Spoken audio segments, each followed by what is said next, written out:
నమస్తే అండి. నా పేరు వైకేని శ్రీశైలం యాదవ్. వికారాబాద్ జిల్లా బట్లచందరం గ్రామానికి చెందిన గ్రామ పౌరుణ్ణి. ఈరోజు ఇండస్ట్రియల్ పార్క్ పేరిట రేవంత్ రెడ్డి గారి ప్రభుత్వం 235 ఎకరాల పంట భూములు, పట్ట భూములు మరియు అసైన్డ్ భూములు 12 ఎకరాల 37 గుంటలు మరియు మా చుట్టుపక్కల ఉన్న అనంతరెడ్డిపల్లి, కొండాయపల్లి, ఇర్లపల్లి ఈ గ్రామాలలో కూడా రైతుల పొలాలు మొత్తం టోటల్ గా మా పరిగి నియోజకవర్గం మొత్తం టోటల్ గా 2145 ఎకరాల పొలాలను, పచ్చని పొలాలను రేవంత్ రెడ్డి గారు బలవంతంగా స్వాధీనం చేసుకోవడానికి ప్రయత్నం చేస్తున్నాడు. ఆ భూములు మా వ్యవసాయ భూములు, మా పిల్లల భవిష్యత్తు మరియు మా తాతల తండ్రులు సాగు చేసి కష్టపడి చెమటోడ్చి సంపాదించిన భూములు పైసా కూడబెట్టి ఆ భూములు తీసుకున్నారు. గొర్రెలు మేకలు కాసి ఆ గొర్రెలు మేకలు అమ్ముకొని కూడా భూములు కొనుక్కున్నారు. ఆ భూముల పైన, ఆ భూములలో ఎన్నో జ్ఞాపకాలు ఉంటాయి. మా తాతల తండ్రుల సమాధులు ఉన్నాయి. మరియు రేడియల్ రోడ్డు కోసమని మా బొందలగడ్డ పోటీ సర్వే చేశారు. ఆ రోడ్డు కూడా మా గ్రామ ప్రజలు వ్యతిరేకంగా ఎలాంటి వ్యతిరేకం చేయలేదు. మా భూములు కూడా డెవలప్ అవుతుంది కదా, మా గ్రామం కూడా డెవలప్ అవుతుంది కదా అని ఆ రోడ్డు కూడా వాళ్ళు సంతకాలు ఇచ్చి భూములు కూడా ఇచ్చారు. తర్వాత నెక్స్ట్ 15-20 నెల రోజుల్లోనే మళ్ళీ నోటిఫికేషన్ ఇచ్చాడు, మీ పంట భూములు కూడా మాకు కావాలి, మేము పరిశ్రమలు తీసుకొస్తున్నాము. ఎలాంటి గ్రామ సభ పెట్టలేదు, గ్రామ ప్రజల అభిప్రాయాలు తెలుసుకోలేదు.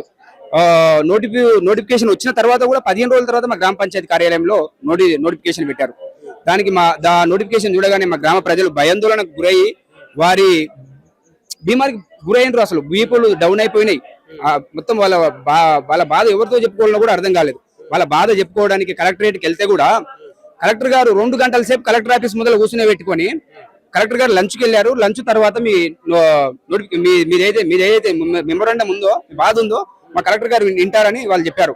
అప్పటి వరకు 2 గంటల వరకు తినకుండా ఏం చేయకుండా పొద్దుగాల వచ్చి కలెక్టర్ ముందర కూర్చొని కలెక్టర్ గారికి మెమోరాండం ఇచ్చాం. ఇస్తే మెమోరాండం తీసుకొని ఆయన ఇన్వార్డ్లో ఇచ్చి మీరు సిగ్నేచర్ చేసుకొని వెళ్ళిపోండి, పై అధికారుల వరకు తీసుకుపోతామన్నారు. ఈ రోజు వరకు ఆయన కలెక్టర్ గారికి కలిసి కూడా ఇప్పటికి 1 మంత్ అవుతుంది. 1 మంత్ వరకు ఎలాంటి స్పందన లేదు. ప్రభుత్వం నుంచి మాకు ప్రభుత్వ అధికారులు కూడా ఎవరు వచ్చి మా గ్రామ ప్రజలతో మాట్లాడలేదు. ఎలాంటి అవగాహన ప్రోగ్రామ్ చేయలేదు. మా ప్రజల అభిప్రాయాలు తెలుసుకోలేదు. ఏం కంపెన్సేషన్ ఇస్తున్నారు, ఏం పరిశ్రమలు తీసుకొస్తున్నారు, ఆ పరిశ్రమలు ఎవరి కోసము? మీ రాజకీయ లబ్ధి కోసం. మీకే ఉద్యోగాలు వస్తాయి కదా అక్కడ ఉన్న యువతకి. ఇప్పుడు ఉద్యోగాలు ఏమొస్తాయండి? మా గ్రామ ప్రజలు ఏం చదువుకున్నారు? 5-10 చదువుకున్నవానికి ఏమన్నా ఉద్యోగం ఇస్తాడా? ఆ కంపెనీలో ఊడవడానికి తప్ప ఏ ఉద్యోగం చేస్తారు వీళ్ళు? ఎలాంటి ఉద్యోగం చేయరు. ఇప్పటికైనా కూడా ఇంత గతంలో కూడా జరిగినాయి. ఇప్పుడు కండ్ల ముందర మా తెలంగాణ రాష్ట్రంలో వివిధ కంపెనీల కోసము, పరిశ్రమల కోసము రైతుల దగ్గర భూములు 1000 ఎకరాలు 2000 ఎకరాలు పొలాలు తీసుకున్నారు. అక్కడ ఎలాంటి కంపెన్సేషన్ ఇవ్వలేదు. ఇప్పటికి వాళ్ళ జాబులు ఇవ్వలేదు. ఆ పరిశ్రమలు వచ్చినాక అక్కడ ఉన్న చుట్టుపక్కల ఉన్న గ్రామ ప్రజల ఆరోగ్యం దెబ్బతిన్నది. కొంతమంది కళ్ళు కనిపిస్తలేవు, చెవులు వినిపిస్తలేవు, కాలు చేతులు పనిచేస్తలేవు. రకరకాల వ్యాధులతో హాస్పిటల్లో అడ్మిట్ అవుతున్నారు. నేను ట్రూ హెల్పింగ్ ఎన్జిఓ ద్వారా కూడా సోషల్ యాక్టివిటీస్ చేస్తా. నా దగ్గరికి ఆ సమస్యలు వస్తున్నాయి ఆ గ్రామాల నుంచి. ఇప్పుడు జైరాబాద్ దగ్గర కూడా 12,665 ఎకరాలు తీసుకున్నారు. అక్కడ ఇప్పటి వరకు ఎన్ని యూనిట్లు వచ్చాయండి? ఏం అభివృద్ధి చేశారు? ఇప్పుడు మా సొంత వికారాబాద్ లోనే మోమిన్పేటలోనే 1000 ఎకరాలు ల్యాండ్ అక్విజిషన్ జరిగింది. ఆ 1000 ఎకరాలలో ఎలాంటి పరిశ్రమలు రాలే, ఎలాంటి డెవలప్మెంట్ చేయలే. నంచెర్ల, నాకంచెర్ల 170 ఎకరాలు 200 ఎకరాలు కూడా అక్కడ కూడా సర్వే చేసిండ్రు, వచ్చినాయి. ఒక 2-3 యూనిట్లు కూడా కంపెనీలు రాలేవు అక్కడ. అలాంటిది ఇప్పుడు వీళ్ళు డెవలప్మెంట్ చేస్తారంటే మా ప్రజలు ఎట్లా నమ్ముతారు? గుడ్డిగా గ్రామ ప్రజలు, ఒక చిన్న పల్లెటూరు ప్రజలు వాళ్ళకి ఏది చెప్తే అది నమ్ముతారు. అమాయకులు ఒకవేళ వినకపోతే 10 మంది పోలీసులను పంపించి భయపెట్టి భయభ్రాంతులకు గురి చేసి భూములు తీసుకుందామని చూస్తారా? ఇప్పుడు గెజిట్ నోటిఫికేషన్ ఇచ్చింది కదా, మీ దగ్గరకు అయితే భూసేకరణ వద్దకైతే ఇంకా రాలేదు కదా. ప్రభుత్వం పూర్తిగా నిర్ణయం తీసుకోక ముందుకే మీరు ఎందుకు ప్రభుత్వానికి మీద నిందలేస్తున్నారు? ప్రభుత్వం పైన ఎలాంటి నిందలు వేయట్లేదండి. మేము మా కండ్లారా మా పక్కనే ఉన్న లగచర్ల కూడా మేము చూసినాం.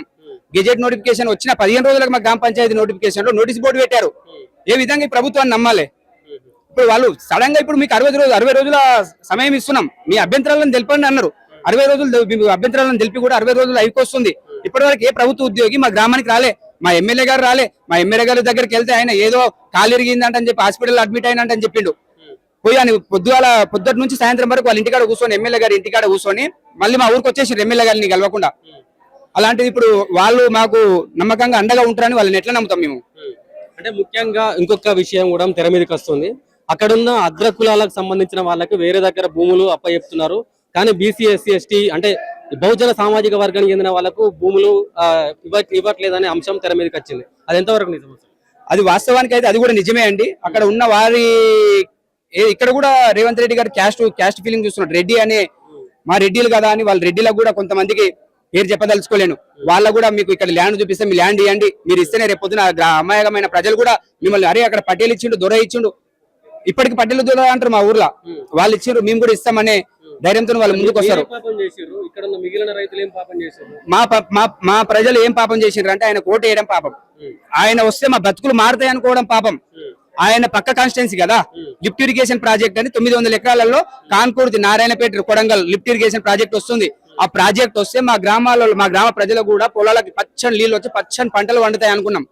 ఆ సంతోషంతో మేము ఓట్లేస్తే ఈ రోజు మాకు మేకై కూర్చున్నాడు రేవంత్ రెడ్డి గారు. లగచర్లలో రైతులందరూ ఏకమై ప్రభుత్వం మీద ఎంత విరుచుకపడ్డా కూడా వాళ్ళకి సరైన న్యాయం జరగలేదు. ఇవాళ మీకు న్యాయం జరుగుతుందని మీరు ఆశపడుతున్నారేమన్నా?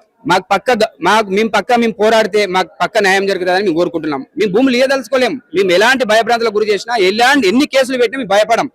మేము ధైర్యంగా నిలబడతాం. మాకు యావత్ తెలంగాణ ప్రజలు అండగా ఉంటారు, యావత్ రైతు సంఘాలు అండగా ఉంటారు. మేము ప్రభుత్వం మొత్తం అన్ని పార్టీల దగ్గరికి వెళ్తాం, అందరి మద్దతు కోరుకుంటాం. మా భూములు మాత్రం మేము ఇవ్వదలుచుకోలేము. మా భూములు, నా పేరు మునికుమార్ అండి, బట్లచంద్రం గ్రామం, దోమ మండలం, వికారాబాద్ డిస్టిక్. మా గ్రామంలో 235 ఎకరాల భూసేకరణ నడుస్తుంది. ఇప్పటి వరకు పక్కనున్న నియోజకవర్గంలో పక్కనున్న నియోజకవర్గం అటువంటి లగచర్ల, పోలేపల్లి, హకీంపేటలో జరిగిన లగచర్ల మీకు విషయం తెలిసిందే. దానిలో కొంత ఆక్విజిషన్ జరిగింది, 1200 ఎకరాల భూసేకరణ జరిగింది. ఇప్పుడు నెక్స్ట్ దానికి ఆనుకొని ఉన్న కొన్ని భూములు మావి ఉన్నాయి. మా ఊరు మా నియోజకవర్గం పరిగి వస్తుంది. మాది వచ్చేసి బట్లచందరం, పక్కన కొండైపల్లి, దిర్సంపల్లి, బడెంపల్లి కొన్ని గ్రామాలు ఉన్నాయి. ఆ గ్రామంలో ఈ భూసేకరణ స్టార్ట్ చేశారు. ఆ భూసేకరణ చేయడం కూడా ఎట్లా చేశారంటే, తీసుకుపోయి నోటిఫికేషన్ అనేది ఒక ఎంఆర్ ఆఫీస్ లో ఒకటి తాత్కాలికంగా అతికేసి వెళ్ళిపోయారు. కానీ ఇటువంటి భూసేకరణ జరుగుతుంది అని చెప్పేసి ఒక అధికారిని కానీ ఎటువంటి అధికారిని నియమించి అడిగి తీసుకొచ్చి అవగాహన కల్పించినటువంటి దాఖలాలు లేవు ఇప్పటి వరకు, ఏడ కూడా లేదు. ఒకసారి వచ్చి మరి పలానా మీ భూములు పోతున్నాయి, మీకు ఇది జరుగుతుంది, మీ దాంట్లో ఫ్యాక్టరీలు పెడతారంట, నేను దేనికోసం అని అడిగితే ఏదో ఫార్మసిటీ పెడతారనో లేకపోతే అందులో కంపెనీలు పెడతారనో అదే చెప్పడం జరుగుతుంది. కానీ ఇప్పటి వరకు ఏం పెడతారని కూడా తెలియదు. ఏ కంపెనీలు పెడతానో ఫార్మా కంపెనీ అన్నారు, ఫార్మా తీసేసారు. ఇప్పుడేమో ఇండస్ట్రియల్ పార్క్ అంటున్నారు. ఇప్పుడు రేపొద్దున ఇంకేం పార్క్ అంటారో తెలియదు. వాళ్ళు అసలు ఇండస్ట్రియల్ పార్క్ కోసమే తీసుకుంటున్నారా, వాళ్ళు సొంతంగా వాళ్ళు దౌర్జన్యంగా లాక్కోవడం చూస్తున్నారా, వాళ్ళ సొంత స్వలాభాల కోసము వాళ్ళు తీసుకొని పెట్టుకుంటున్నారా? ఎందుకంటే ఇప్పుడు మనం గెలుచుకున్నాం కదా. మేము ఎందుకంటే నేను కూడా కాంగ్రెస్ కార్యకర్తనే. మీరు మా అన్న గెలిస్తే మాకు అభివృద్ధి చేస్తుంది, మా కొడంగల్ అభివృద్ధి అవుతుంది, మా ఉన్న పరిగి నియోజకవర్గంలో రామ్మోహన్ రెడ్డి నన్ను గెలిపించుకుంటే మాకు ఏదో మంచి నాయకులం అవుతాము, మంచి మంచి పథకాలు వస్తాయి, మంచి మంచి ఉపాధి కల్పిస్తారు, మాకు ఎటువంటివైనా వస్తే మేము చేసుకుంటామని ముందు మేము గెలిపించుకున్నాం కదా. ఇప్పుడు గెలిపించున్నందుకే మా పైన మాకే వేటు పడ్డది. ఇప్పుడు వాళ్ళు వచ్చే మా భూమిని లాక్కోవడం జరుగుతుంది. మా మాలమూల చిన్నపాటి గ్రామం, మాకు ఎటువంటి ఎవరు కూడా వచ్చి మద్దతు తెలిపేటందుకు లేరు. పోలీసు బలగాలతో ముట్టడిస్తున్నాడు. ఒక 5 మంది కలిసి బయటకు వెళ్తా ఉంటే పోలీసు బలగాలని ఇంటెలిజెన్స్ ఆఫీసర్ని పెట్టి ముట్టడించే ప్రయత్నాలు చేస్తున్నారు. ఈ రోజు మేము పారిపోయే పరిస్థితి మాకు వచ్చింది. చెప్పుకోవడానికి సిగ్గుచేటు. నేను ఈ రోజు నా ఊరు నుంచి నేను పారిపోయి వచ్చిన 2 గంటల రాత్రికి లేచి మా ఊరు తర్వాత 3 కిలోమీటర్ల దూరంలో తుఫాన్ పెట్టి 15 మంది రైతులకు నైట్ 12 గంటల వరకు మాట్లాడుకొని అరే పొద్దున్న ఈ టైంకి వెళ్దాము, మాకు ఎక్కడ న్యాయం జరగదు, ఎవరి దగ్గరికి వెళ్ళినా వీళ్ళు రైతుల దగ్గరికి ముందు తీసుకోవడానికి ఎక్కడ కూడా లేదు. ఏ ఒక్క మీడియా మిత్రులను కూడా రానియట్లేదు. ఆడికి వచ్చి ఎవరైనా ప్రశ్నిస్తే వాళ్ళ పైన నొక్కే విధంగా చేస్తూ ఉన్నారు. మా నియోజకవర్గంకి వచ్చి ఎవరైనా చేయమని చేస్తే వాళ్ళు నొక్కే విధంగా చేస్తారు. వాళ్ళని బలవంతంగా ఇచ్చేస్తూ ఉన్నారు. ఈ రోజు మేము ఎక్కడ కాదు మేము చేయడానికంటే మన ప్లేస్ క్లబ్కి వెళ్ళాలి. మనం అక్కడికి వెళ్ళి మన బాధని, మన ఆవేదనని ముందు తీసుకెళ్ళాలి. ప్రతి ఒక్క రైతుకి ముందు తీసుకెళ్లేది మా మీడియా మిత్రులు కాబట్టి వాళ్ళ గురించి మేము ఇక్కడికి రావడం జరిగిందండి. మేము వచ్చి మీ ద్వారా యావత్ రైతాంగానికి, యావత్ ప్రజలకి మేము తెలియజేయాల్సిన కూడా కోరుతున్నాం. మాకు అండగా ఉండండి. మా గ్రామ పంచాయతీ చిన్న మాలమూల గ్రామ ప్రజల కోసము మీరు మాకు అండగా ఉండాలి. మా కోసం మీరు పోరాడాలి. రేపు పొద్దున మీకు కూడా మా చుట్టుపక్కల ఉన్న గ్రామ ప్రజలు కూడా ఎటువంటి ఆపద వచ్చినా, మీ గ్రామ ఆపద వచ్చినా మేము కూడా ఒక రైతులమే కాబట్టి ఆ బాధ మాకు తెలుసు కాబట్టి మీకోసం మేము అండగా ఉంటాం.